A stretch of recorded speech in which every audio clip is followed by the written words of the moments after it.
It's that sort of thing happens sometimes when you're getting accuracy of your location, and you're asked to, when you set up latitude, longitude detection on your phone, you have to say how accurate do you want it. Do you want it to the nearest half metre or to the nearest cell tower? Is that enough? Depends on what you're showing on a map, where how close you're showing it to where you're actually sort of moving around. How can you find these devices?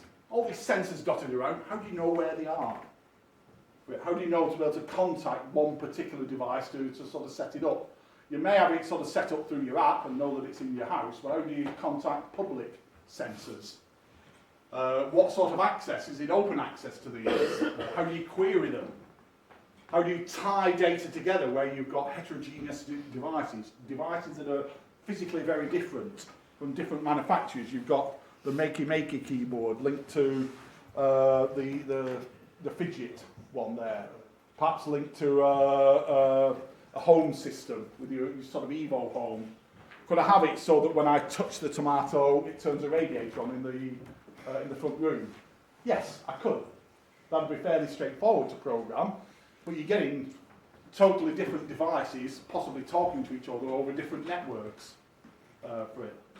And how do these things scale up? There's a lot of data challenges, and the final session that we're going to do with the IoT lectures is the main problems that hit currently IoT devices. But these are just some of the initial data challenges to think about.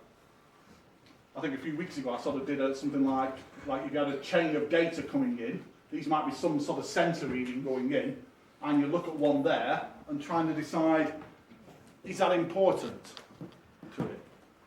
Does that fall within the standard range, or is it something that's particularly gone wrong there? Or is it just like a blip from the sensor? A bit like, say, a light sensor, and it's okay recording light and dark through the day or something, and then somebody shines a torch on it, and all of a sudden it blips up. Do you want to sort of necessarily report that, or do you just want to give an average over that sort of period for it? So in some cases, yes, you may want to sort of deal with something, and in other cases you might not, because the data's just going to be streaming in, and lots of it. And it's a bit different to your conventional sort of data streams that come from, say, multimedia. Multimedia, downloading music, downloading a film, that sort of thing, as opposed to downloading sensor data for it. Different sort of approaches to it. The size of them, for IoT data, it's typically very small. You've got one reading or something to it, consisting in terms of just of bytes to it. Whereas the size of a conventional data stream, like a video data, you're measuring, well, certainly hundreds of megabytes, if not gigabytes, to sort of download. IoT data is time and location dependent. It matters where that data's coming from. You're not bothered when you're downloading your media where it comes from. You just want that film. You just want that piece of music. You're not bothered where it's sort of coming from. The fact that you don't need to know its latitude and longitude, just unless you've got something to do with it's a faster network if you get it from one rather than the other. Data streams for videos, multimedia things, not normally time dependent. They're always there. The piece of music that you want today is the same as yesterday, it'll be the same one tomorrow. There's no sort of difference in it. Again, time dependency is with IoT. IoT is very short-lived. Data streams aren't. So you can see that there's a bit of a difference between the different sort of the different styles of it. So it's not just a case of downloading the data. You need extra parts to it, or to slim out some of the data as it's going through. Now what we may want to do is to process that data at different levels. Either that top left there, processing within the network, something that before it even gets sent out to the outside world, you restrict it for it. Not restricting it for any bad reason, just because there's so much of it. You don't want every single part of it. Or it might be that at the network storage part, you're wanting to somehow save it in a different format. As the data comes in JSON format, You might want to collate them together all from one particular user, not necessarily store them in JSON. You might want to store them in a straightforward table, or it might be this MQTT data. It might be a JSON database. It might be like Mongo base for it. And then offering it out to the outside world. What sort of format are you going to send it out in? People pick up this sort of data and they want it in different formats to use in their application. So there's processing going on at all sort of levels to it, and how these people might even find it in the first place. How do you know where to get hold of that data? The in-network processing is where you're manipulating the data, to somehow perhaps sort of get less data, is typical of the thing, or bring together, aggregate some data. And typically you might be doing things like just sending out the average or the sum of values. You don't necessarily need to know what the rainfall is right now, just how much has it rained today? What's the number of centimetres of rain that's fallen in that sort of area? So that you're sending out a sum of it, or an average temperature, the minimum and maximum ones to sort of get there. So your aggregation done by your sort of in process within your sort of local network. You might use it to do some sort of edge detection. Say you're out in the field, you've got your sensors dotted out around the country around, say, a wildlife park or something, and you've got temperature detectors, smoke detectors, and they are picking up perhaps sort of ranges of heat to it. You can decide where the edge of that heat is.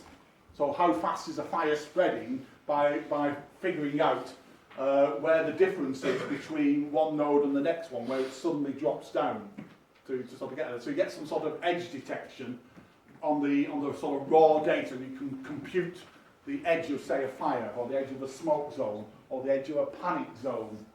If people are sort of moving across, you might be maybe detecting people for that. Angle detection might be another sort of thing.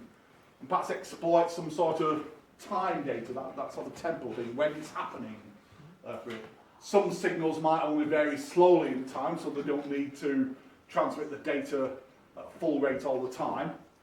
I would say, for example, like a temperature sensor, you don't need a temperature sensor sending out its value from in here every half a millisecond, 1,000 times a second. You need to know the temperature. No, well, perhaps every 5 minutes might be okay. When I turn my central heating on remotely, does it need to come on immediately? Or when I click that button, does it matter if it comes on in a minute's time? I mean, central heating takes a long time to sort of warm up anyway. But in other cases, like a light, when I click the button, I want it instantly.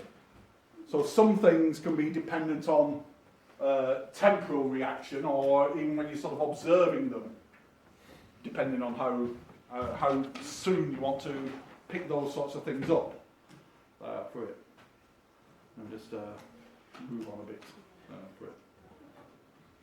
So this data aggregation, as I say, picking up the mean, perhaps minimum, maximum of them.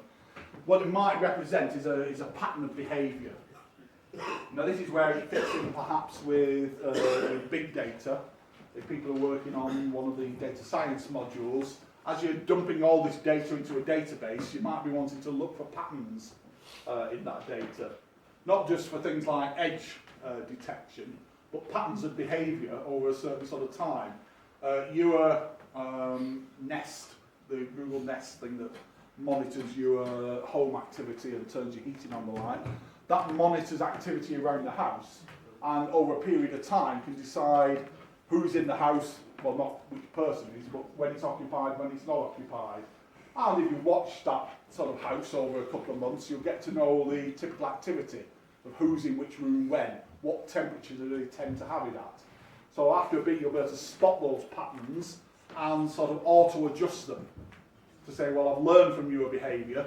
I've learned that you're likely to be home at 4 o'clock on a Tuesday. You always turn the heating on then. How about I turn it on for you 10 minutes before you get there so it's nice and warm?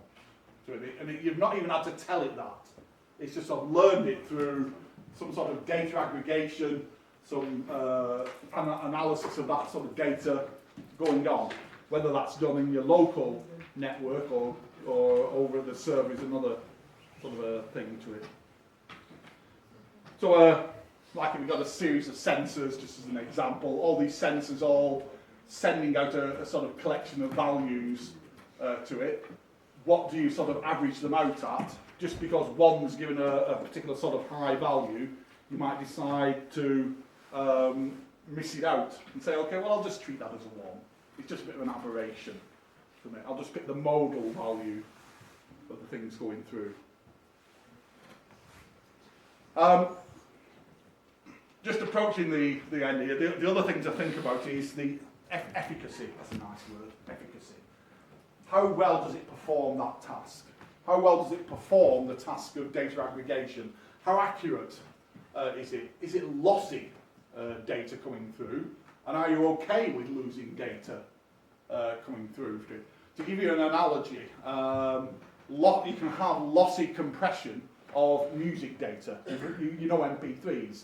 They compress music, and you can compress them by losing things like the higher frequencies, the lower frequencies. But once you've got that MP3, you can't recreate the original data that it came from. It loses something along